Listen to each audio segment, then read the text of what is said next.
Okay, it's uploading right now. Oh my gosh. How do you feel about So this? what does that mean? What does that mean? Well, it means hopefully by the morning it'll be on there, and then on your way to Boulder or wherever you're going, you can listen to it. To work. So Venus work. I just have to finish like a couple things, and then yeah, I'm almost done. You guys, the Bear Babes. It's episode 3.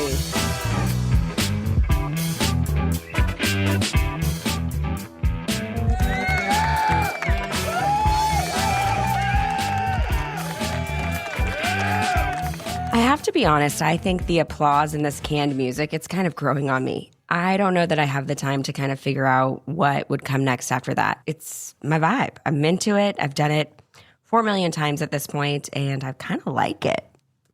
It feels so weird to be in my progress over perfection era, but here I am. And so normally I would have probably hired someone to do a song. I would have hired an editor. I would have done a full-blown photo shoot. I would be filming this, then hire an editor from that. But right now I am just doing the best I can to kind of learn this brick by brick. And here we are. I learned so much from launching my episode. If you've made it to episode 3, my first episode just launched, but I'm recording this obviously in the past. That's going to be in the future. You get it. You know, it's not live. Like my mom is like, oh, is this live?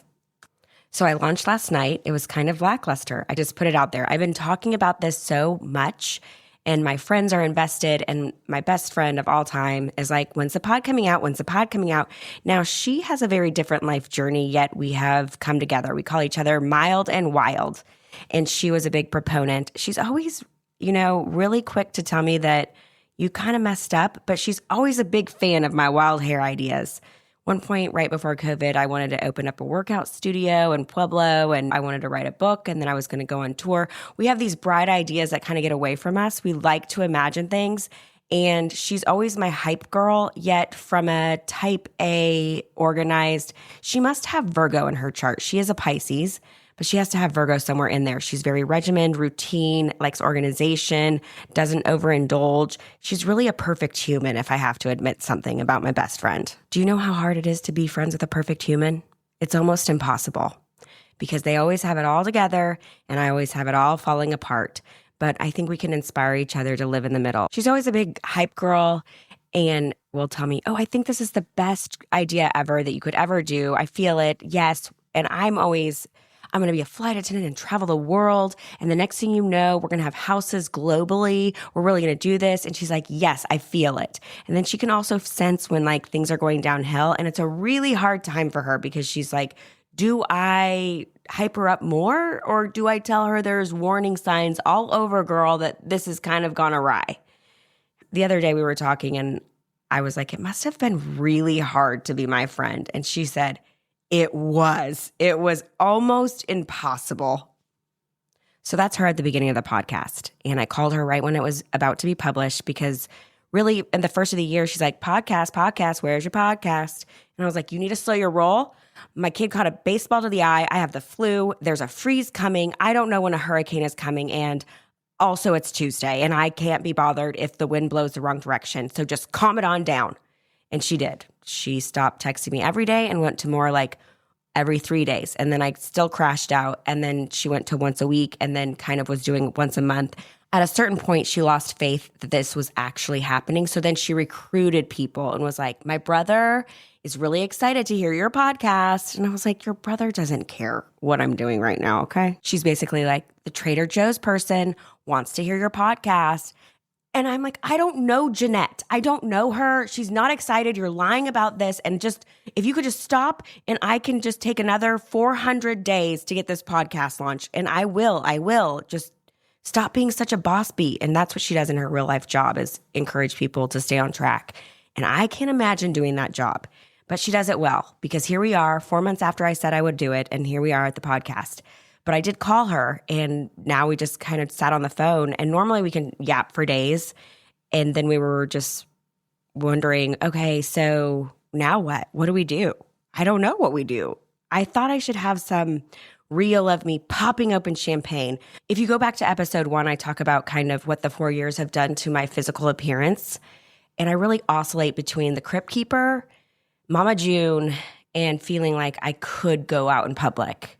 So I don't have any of those reels, and I don't know when it's going to be. I plan to do a hot girl walk after this. And by hot girl walk, I walk for 30 minutes and hope that I burn 7,000 calories. And that's just not how it goes, especially in perimenopause, when I think you have to literally go on Survivor Island to lose 2 pounds. It's just impossible. So I've thrown in the towel and I'm just living my best self.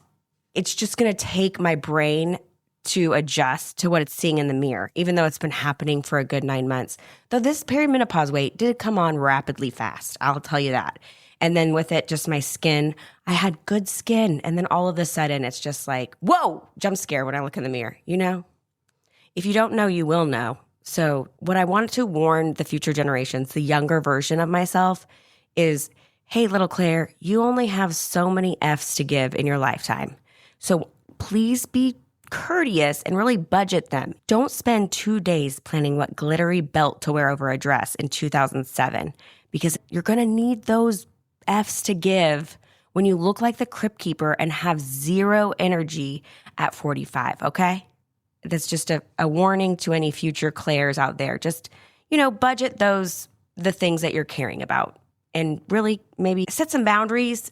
Keep those things that you have to make decisions about really low, because it's so easy when you're young. And I know they say youth is wasted on the young. Not me. I really grabbed that bull by the horns and lived every moment.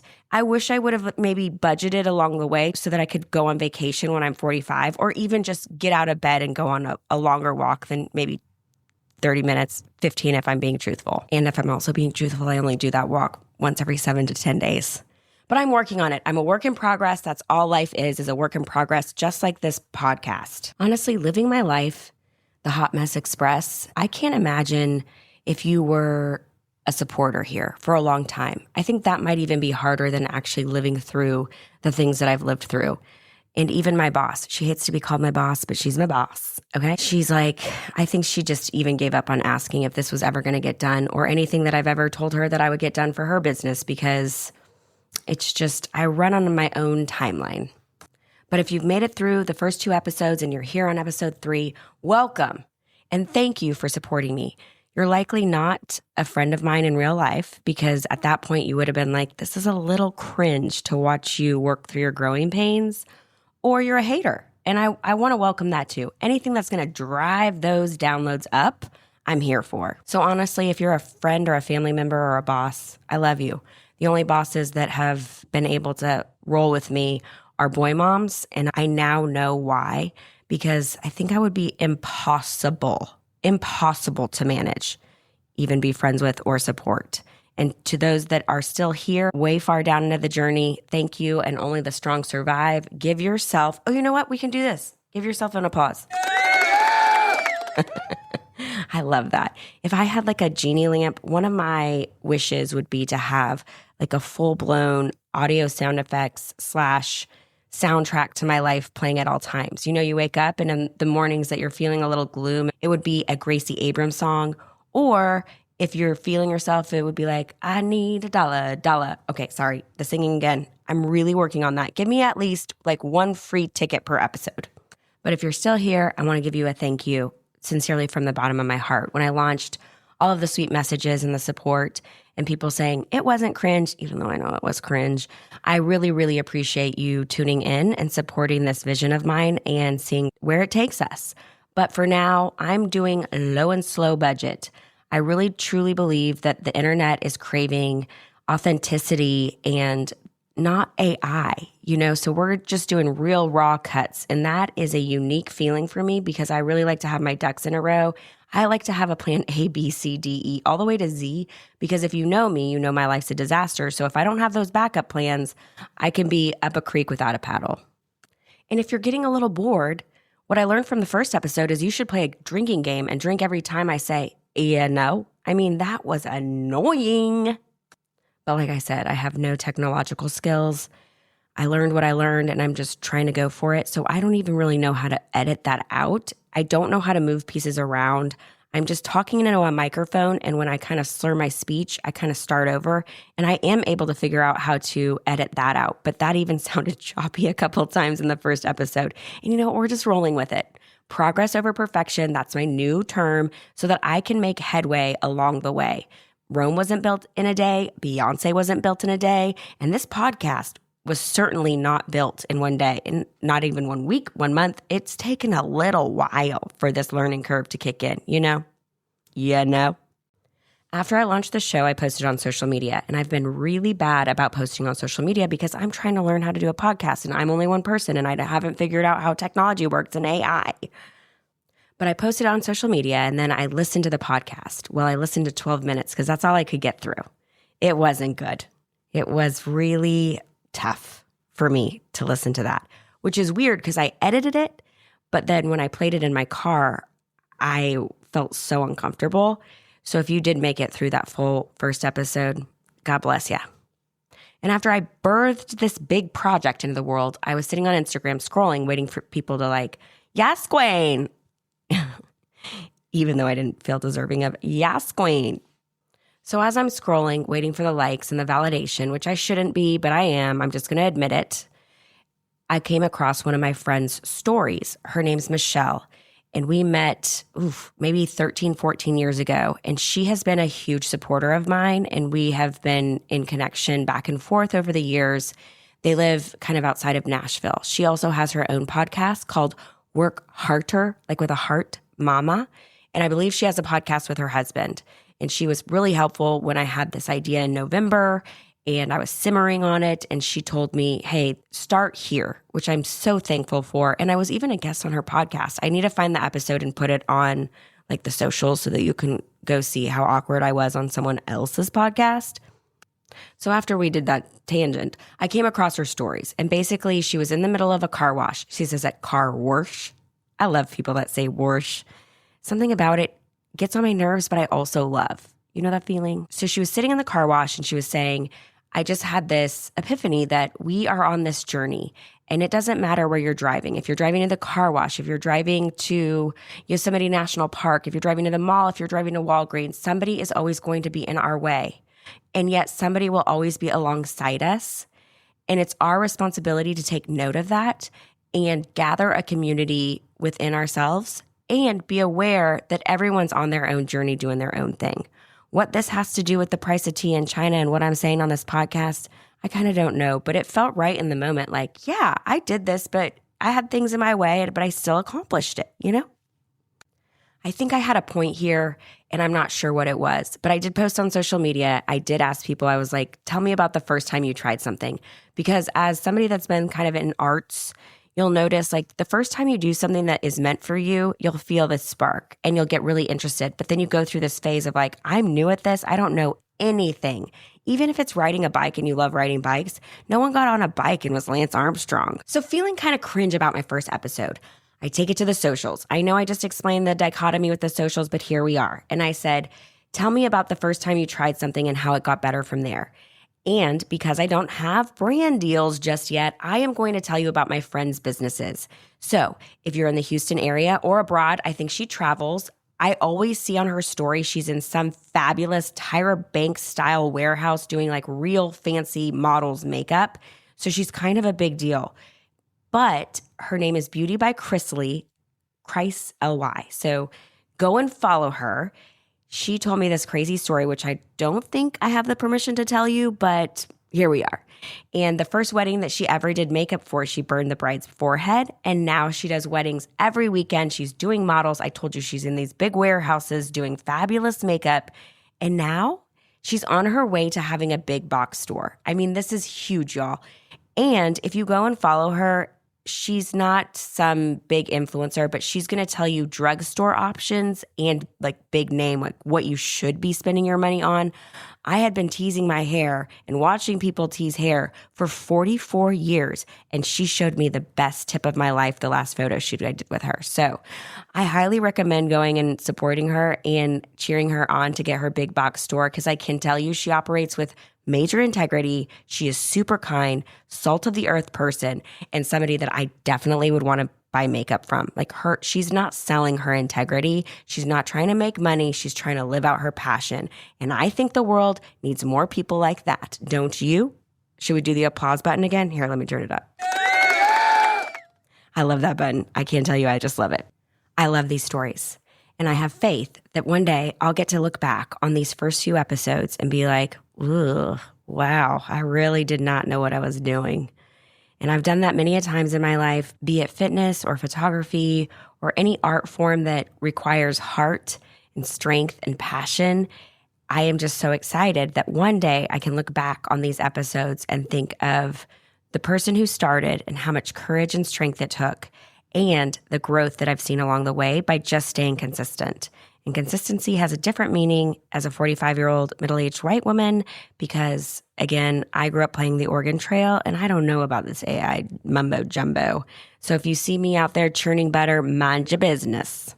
In this process and other processes along the way, I've really learned that when you click on the links of sign up for this 8-step course and you'll solve all your life problems and make $90,000 a month. I've done that and I just end up $90,000 a month poorer. But I did spend some time. I bought a template that was so easy. Anybody could do it. Anybody but me, of course. So I spent 2 days, laundry piled up, dishes piled up. I didn't brush my teeth. I didn't sleep, trying to do a website.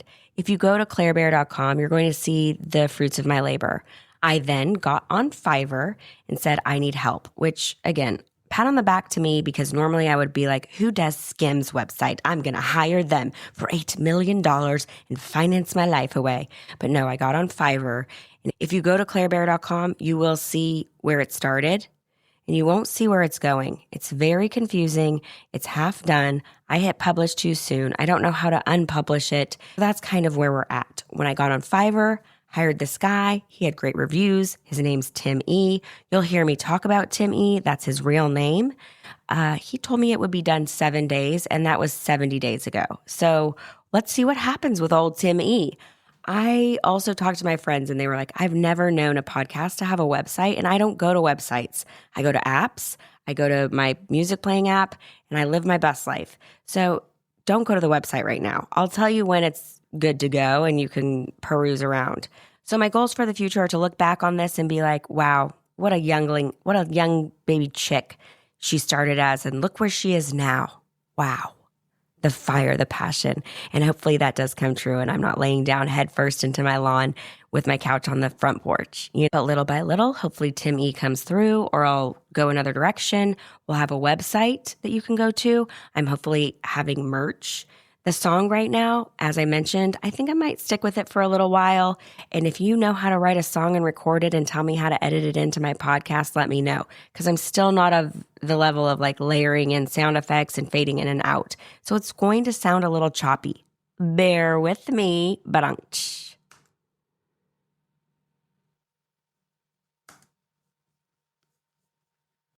I'm hoping to get merch on the website. And we'll start with a hoodie because I love a hoodie. Will it be overpriced for what you get? It will. But did you guys hear about that Park girl? If you have daughters in middle school, high school, I know you know Park, the brand, but she does these drops for these $400 sweatshirts. She started in 2019 and her business is $10 million. Am I making all of these statistics up? Absolutely. You might have to fact check it, but it grew exponentially and she just does limited drops of sweatshirts. So maybe if you sponsor me or we can get a couple hoodies sold, I can start paying some bills and then put some more time into this and I'll have drops. Isn't that fun to say? Check out my latest drop. I know I keep telling you a little bit about how poor I am and this is a side gig that I'm trying to figure out. There's some truth to that, but for the first time ever in my life, because my whole world came crashing down a few years ago, I have finally decided to start following my heart and my passion. And I have been pretty comfortable, not rich like private jet rich, but I've been, able to go and buy 2 pairs of Golden Goose. So to me, that's rich. When I was growing up, if you had an American Girl, baller status, you basically had a mansion to me. I've been pretty poor. I've had to borrow money from friends, even if it was just $100, and I've been blessed. And I can tell you, I'm not money motivated. That's the one thing I've learned about myself. And so this is the first time ever in my life that I'm taking fear out of the equation as best as I can and focusing on something that I truly love and not buying into it and getting hyper fixated and having all of the gear to do it all perfect. Because at the end of the day, there is something that AI and the machines and the cameras and the ovens, all of the greatest tools can't put heart and soul to something. No AI is going to take that away from me. You got that, AI, wherever you're at. I hope you're listening. And while I won't really touch on politics because I'm not that educated in politics, I have my feelings, but I think the whole world, the way politics should work is we should have a dialogue of what works and what doesn't. And I'm not somebody that puts my heels in the sand, so I don't feel qualified to talk about politics. What I will talk about, though, is my spiritual nature and my faith. And again, I'm not trying to alienate anybody, but I am trying to say this is what got me through and to this point in my life. And I will say that letting go of some of the fear of money and fame and authenticity and fear that people will hate me and think this is cringy, letting go of that is very scary, extremely scary. It feels like you're taking off the clothes of your soul and you're bearing it all, which is why this is called Claire Bear. But I'll say this, the more I do that, the more I live my purpose and my authentic self, and it's taken me years to get to that part. I remember taking classes and life coaching, and it's just like, you just have to live through it. And I was like, what does that mean? I hate living through this. How do I get through it faster? And I don't have the answer or the tips or the tricks, but I do know that I've lived through it to tell you how to live through it. The more I live my truth, the more authentic I can be, the more I align with what I feel my purpose in this world is, the happier I am. And that comes with or without money. But I can tell you, if I had all of the money in the world and was doing something I hate, that's going to be a no for me. And I also know that a lot of people are money motivated and down to clown like that. It's just not the way I operate. So the long ass episode 3 moral of the story is, if you're thinking about something and something is pulling you closer to your purpose, builds a spark or a flame or a fire inside of you, chase it. Go for it. The people in your life will cheer you on. The universe will send people along the way to say, you got this, girl, even if you really don't got it. I hope that each and every one of you has a boss, has a friend, has a sister, has a mom that can't remember anything, but does remember that she loves you and you'll be good at whatever you try. And go for it. Just start. It doesn't have to be perfect, but just go for it. And I know that I sound like so cliche because some of you today might not even be able to get out of bed or brush your teeth, or you're dealing with some legal battle and you're trying to rob Peter to pay Paul and you've got loan officers calling you. And I promise, follow your heart. Let joy be your compass and go that way. Shout out Jenny Corbett. She's the one that says, let joy be your compass. And she's really clung on to that and mastered that in her life, even though she doesn't think she's doing it right now because she's in the thick of motherhood. But I promise you that message is so clear now more than ever with the noise of social media, money, what's going on with politics, etc. Tap into yourself. There's this really crazy story that when I was in yoga training, and again, we'll get there, they said, where should we put joy? And, you know, the people planning on where to put joy. So I don't know if this like BC or after BC or yogis, who knows what was doing this, but some beings, some spiritual beings were out in the universe saying, where should we put the joy? And so some said, well, let's put it on the highest mountain there ever was. So then they have to climb up and get it. And someone was like, let's bury it deep in the ocean. And some prophetic spiritual being, BC or not, I don't know, said, let's bury it in their heart. So your heart has all of that in there and you are equipped. And I don't really know this because my life has been the hot mess express. But I can tell you, after a very long journey of doing what everyone else wanted me to do, what I thought I was supposed to do, what the social media, encouraged me to do, when I finally found, and I had to isolate myself, or the universe had to isolate me based on my circumstances, when I finally discovered what made me tick and what made me happy and what I have to offer, I started doing that. And now I feel more alive. Can I pay my bills? Probably not. Do I feel like that matters? Also not, because I'm just living out my purpose. Thank you for coming to my TED Talk/sermon. I am trusting that the universe has my back. One of my dear friends and fellow comedic Pisces, happy birthday, Saurabh, even though it's a little bit late, owns Coronation Theater here in Houston, Texas. So if you want to laugh, if you're feeling a little funny, go check out Coronation Theater. Again, we're doing the free sponsorships for the Claire Bear podcast, and this is one of them, near and dear to my heart. I love seeing what he's been able to accomplish. But one of the things he's always said is, it's going to work out because it has to. So with a little faith, a little fun, and the technical knowledge of a rock, we're going to get this show on the road. I know I took a little tangent to kind of recap where we've been and where we plan to go. Again, don't go to the website until I tell you to, because Tim E is working hard on that, I hope, or he just stole a few $100s. It's fine. It's happened. Faith, love, joy. It's going to be okay because it has to. You know, let's just be optimistically delusional. I'm sure next week I come to you and I'm like, everything is rotten. But here we are. Let's just be happy for now. The weather here in Houston, Texas is beautiful. We only get about 2 weeks of nice weather. So right now I'm just in my happy, happy, joy, joy era. And nothing can go wrong. And like I said, next week it's going to be probably another story because of that borderline personality disorder that I may or may not have. I'm not fully diagnosed, but let's just keep listening to the podcast and you guys can help diagnose me. I will say I've tried a lot of things. So many things. Careers, hobbies, the gambit. The gamut or the gambit? Whatever. You know what I mean. I am very impressionable. If I see a figure skater, I am then a figure skater. Does it matter if I wouldn't fit in a leotard and have ice skated 3 times in my life? No, I am now a full-blown figure skater. I will buy skates, I will bedazzle a uniform, and I will go to a lesson. I don't care if I'm 45, I will do it. But with all of my hyperfixations and career goals and hobbies, I really dig deep. There was a career pause that I had, and I thought I would be a landman. It required too many maps and math. Those are my biggest weaknesses. But I really romanticized these hobbies and career goals. I thought, before I even took the first class of being a landman, I was like, I can see me now on the front cover of Women in Energy Management. My arms will be crossed. I'm in a fluorescent vest doing construction with a hard hat and a wink and a smile. And then it required maps and math, and I couldn't do it. But I did know people that were like super drunk frat dudes in college, like falling off of roofs. And now they're very successful landmen. And I said, how hard could it be? Chad does. But for the first time in a very long time, this journey hasn't felt like I'm forcing something. It's felt natural. It has come with its own set of challenges. I am not going to lie. Again, I have the technical ingenuity of a rock, but here we are. I had this spark of an idea after my 18 millionth attempt at writing a book. And I thought to myself, why not a podcast? Because then we can take it in different ways and it's like an autobiography with legs, right? And I had that thought in the middle of the night last fall. And I went online to see if Claire Bear was available. And lo and behold, it was 19 cents, y'all. 19 cents I bought my website that Tim E has in his hands and is probably hacking at this very moment, but we'll never know. And if I don't have a website, I still have the podcast name. So here we are. It has come with its own set of challenges because nothing great comes super easy. I wish I knew a better quote to throw in there, but I don't. You know, what's that saying? It can't be fast, cheap, and easy. Fast, cheap, you know what I mean.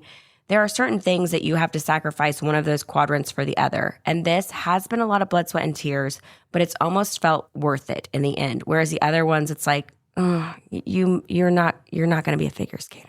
You're bad at it. I even took ballet in college. There was a moment in college that I thought I could be on Broadway as a ballet dancer. And as a 5'1" female that's been described as a little chunky her whole life, I don't think those were very solid dreams. And I remember going to ballet class and the instructor was like, Claire, come here and show us what you just did. And I said, oh, absolutely, star of the class. Hello, watch my releve at and I start galloping across the class in my releve pas-de-deux. I don't even know the names because after this broken dream, I quit ballet. So I was ballet sashaying a releve piqué across the floor as the prime example, or so I thought. And the instructor said, do you see how Claire just did it? She looks like Granny Clampett.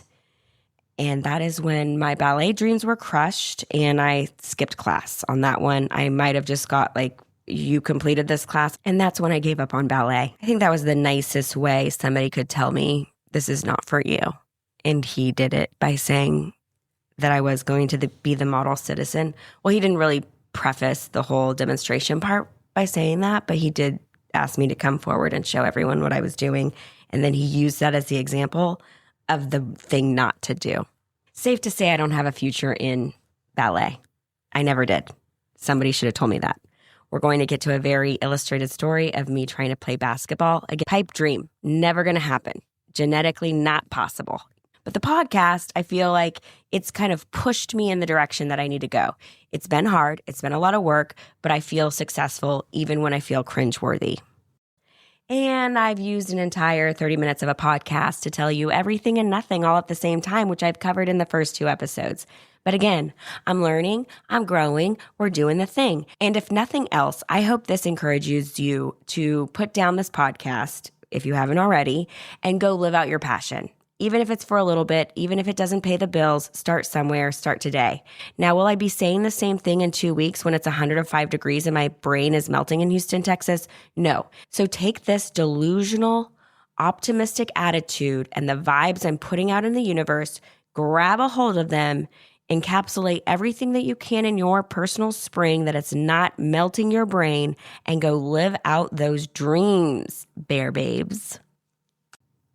And honestly, maybe this is just the right time to take a side quest. Nothing really happened that I can really remember in the first few years, so I will quickly recap what we've covered in the past episodes. We kind of went over a lineage and the birth story. My dad is on the other side of the Rainbow Bridge with a dog named Claire, and then his dogs were a big dog family. Huge, huge. We love dogs. We also love cats. My first word, I think, was cat. And I really wanted a cat as a tiny baby child. And then my tiny baby child also loves cats, which is kind of unique because my dad hated cats. I think my dad put a cat in the dryer one time, and I don't know if that cat saw beyond that dryer. Ooh. My mom doesn't remember a GD thing from when I was born, before or after. She's just said I should be an only child and was glad the doctor showed up. So I also did call her on the fly in her defense. But that was my birth story, kind of left a lot to the imagination, huh?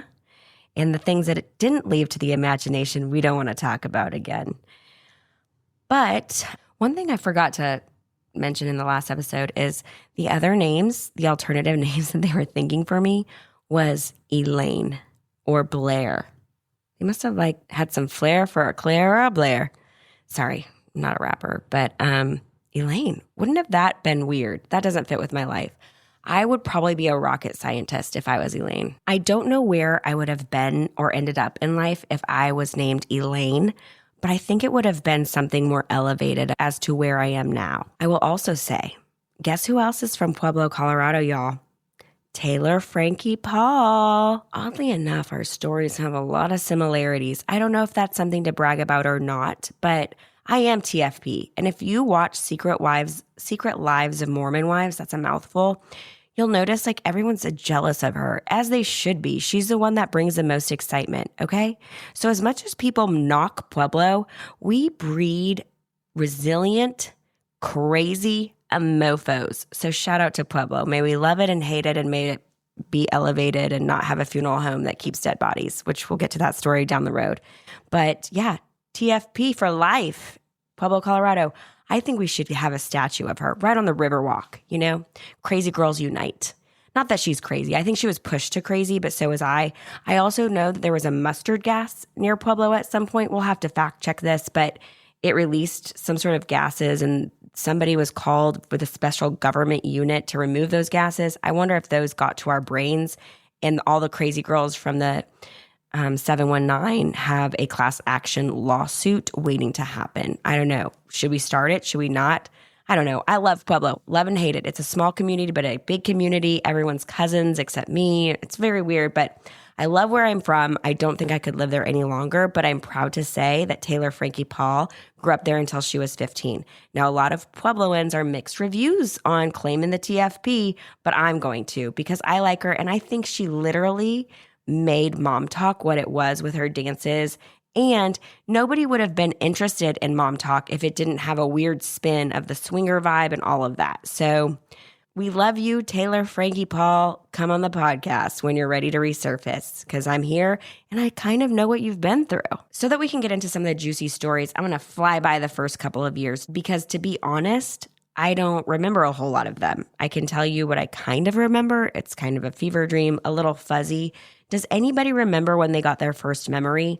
I can tell you I got really solid in kindergarten, but before that, it's just a little hits and misses. I have to remind you, my dad is a story embellisher, but he did say at one point he saw an old man ghost over my crib. that could be why I'm insane today. I don't know. I don't know what that old man was doing. There wasn't much more to the story. I think he might have added it in for special effect, but we'll never know because he's on the other side of the Rainbow Bridge. I had a doll named Martana. And the reason why she was named Martana, which I do love that name, if anybody's out there considering girl names or even boy names for that matter, I highly recommend Martana. I think it was because my parents liked to kind of have cocktails and they would have a martini, but I couldn't say martini, so I said Martana. And I had a Martana doll, and I just love that name now. Martana. Come over here, Martana. I had a green blanket that I took with me everywhere. I loved cats. And there was one time that my mom said she was having pizza or spaghetti, some sort of an Italian dish. And so she had the crushed red peppers out, and they were kind of in a plastic container. And she said I couldn't have them. And so I think I was 3 or 4. I put my whole entire hand, grabbed a pocket full of red chili peppers and put them into my mouth. And I never really learned that lesson after that. When somebody told me not to do something, I kind of handled it just as I did those red hot chili peppers. In the years before kindergarten, I also loved wearing slips. Did any of your mom wear slips? Why don't we wear slips anymore? I think we should bring back a slip, but I would put on a slip that probably should have been white or gray, but turned with the laundry. And then those plastic heels. Remember Fisher-Price had those plastic like high heels? Ooh, that was my favorite look. And in the winter, I would wear those scuffed up patent leather shoes that I wore all year round. And again, my family, we had a social worker and a fireman. So we were balling on a budget. The home that I was brought home to after the hospital is on Palmer Ave in Pueblo, Colorado. And we took my son and my nephew there one time to drive by and show them where we grew up, our first formative years. And my nephew said to me, "Why did you grow up in a haunted house?"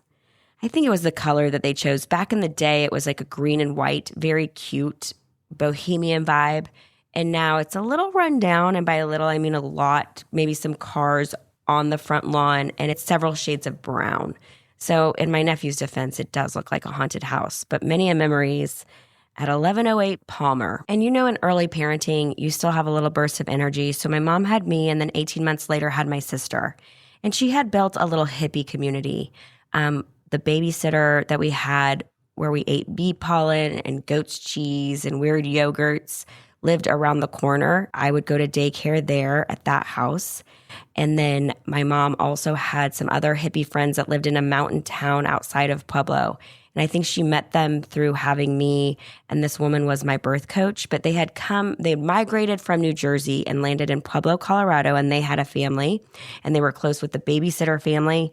And it sounds kind of disjointed as I'm explaining it to you, but the 80s was really great because women built a tribe and the men followed, and it was a really supportive way to raise kids. And so if you're out there following social media and reading the books or whatever, maybe just go out and make a friend. Make a friend that does weird rituals such as goat cheese and going to a goat farm to farm goats. And my best friend who I talked about and you heard in the very first part of the episode, her aunt, who was also kind of bizarre, was into the hippie community that my mom had built. So she had moved from California, her and my dad. They really didn't have any family, and so they built a community of friends. And those friends helped raise me. And I think that's where, at the very beginning of my life stages, I got used to just going into people's homes and eating their food.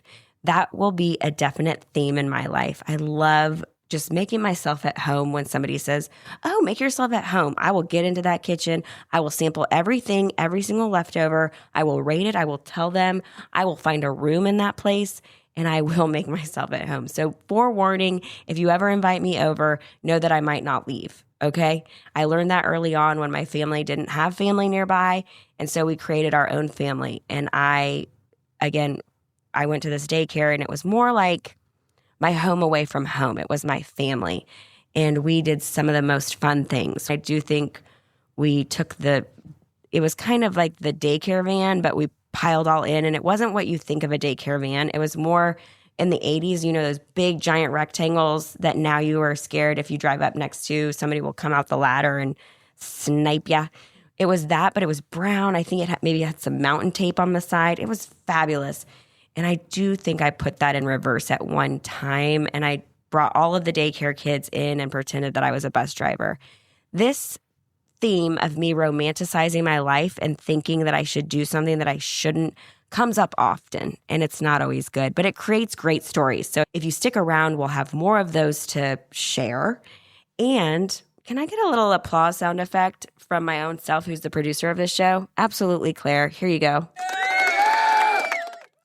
I'd like to just shout my own self out for not using 17,000 times. Now, I'll probably go back and edit this and hear it a bunch, but I feel strong that I didn't use as many filler words. But you can comment, like, subscribe, follow, do all of the things, and leave a comment to tell me how much you loved it, how much you hated it, how many you knows I said, and how drunk you were at the end of the episode.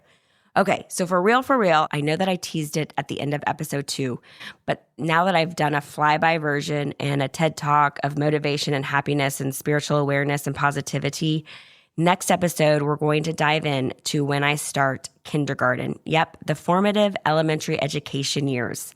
So get excited. And if you are a teacher, or you know a kindergartner, or you were once a kindergartner, I think you're going to want to tune in because this gets exciting. But don't let your future kindergartners listen because you don't want them getting any ideas. So join me next Tuesday. Look at me as a pattern, really committing. I'm so proud. I'm not going to give myself another applause until I make it to episode 5, but we're celebrating at episode 5, okay? Once I make it to episode 5, I know I did a soft launch, which was kind of lackluster, especially with the amount of work I put into this. But episode 5, I'm going to have to brainstorm on it, but we're doing something. We're going to make magic. I don't know if it's a theme. I don't know if we're going to post something online that's like, woo, episode 5. That's when we're going to celebrate, when I've made it over the hump, okay? But I plan to publish every Tuesday. So far, so good. Hold your breath with me. We're in this together. I love your support. And if you're a hater, don't forget, I'm probably going to talk about you every single episode. Listen 2 or 3 times. Okay, and as I bid my final adieu for today and see you next time, I do want to just retell you the people that I am giving free sponsorships of Claire Bear to. The KH Collective, so go find them on Instagram or on Beyonce's internet, khcollective.co. Beauty by Chrysalie. Again, that's like Christ with L-Y. Go find her on Instagram. It's a link to her website. If you go check out her website, you're going to notice some beautiful photos of her. The ones in a denim dress and her doing cute things. I took some of those. It's all full circle. And then the Coronation Theater, if you're in Houston, Texas, go check them out. Support them as they embark on a new journey at a new location. And even if you're not in Houston, Texas, you can follow along online. And Sarab and the crew post hilarious stuff. So support their journey. And if you ever find yourself in Houston, Texas, be sure to check out the Coronation Theater. So again, thank you so much. Oh, and then Michelle, my podcast advisor, Work Harder Mama. Go listen to her podcast and I will try and find the episode that I'm on as the narcissist that I am and put it on the Instagram. So go check that out there. So thank you guys so much for listening along. So here we are, episode 3 wrapping up. It was kind of a whirlwind, a little chaotic, but that's okay. Nothing can stop us. We're on the way up. Are you glad I didn't sing that? We've got a journey ahead of us. We've got a lot of goals set in front of us. And hopefully, Tim E., if you're out there, can you finish the website, please? That would be great. I'd feel so professional and I could get my merch up. Yay! But we're learning, we're growing, we're building a community. And again, we need an intro song, an outro song, maybe possibly some sponsors, a website, merch. I need to figure out how to record myself and do internet teasers. We do have some goals ahead of us. You know, we're really kind of starting really like almost at the basement level, not even bottom floor. But at least that gives us space to grow. And there's nothing more fun than trying new challenges at middle-aged. Am I right? Am I right? So here we are. I, again, really want to thank you for your support and listening to this episode. If you know somebody with a trust fund or sponsorship dollars, please tell them to listen in and just pay me so that I can get better. We have a lot of goals on the horizon and we're going to get there little by little. It might take us another 45 years, but we're going to go for it. And if nothing else, we're going to find joy along the way. Am I right? Am I right? And a little special shout out to my bestie that was at the beginning of the podcast, which I really, really want to say her name. It's been on the tip of my tongue for a very long time, but I won't because she's scared she'll get fired if she's associated with this podcast. So you'll just have to actually, can you guys tell me what you think her name should be? What should we call her? Will you post it in the comments or DM me or, figure it out? Again, the Harry Potter owl. No one's tried it yet, but give that a whirl. It could get to me. Who knows? I do leave my Amazon packages here, every couple of days. It just gets overwhelming. And I'm trying to do a podcast, I'm podcast famous. So I do what I can. I do what I can all alone. And with that, Claire Bear is out. A special thanks to our producer, editor, podcast director, and speaker and host and all the things. Yeah, Claire Bear. Okay, y'all. Episode 3 in the books. And I'll see you next Tuesday, as long as I don't get a hangnail or something, for episode 4. Thanks again. I can't wait to learn and grow with you. Love your support. And have a great day. Go out there and get bear if it's hot enough. I'm trying with exits and intros. It's hard. It's hard. All right. Love y'all.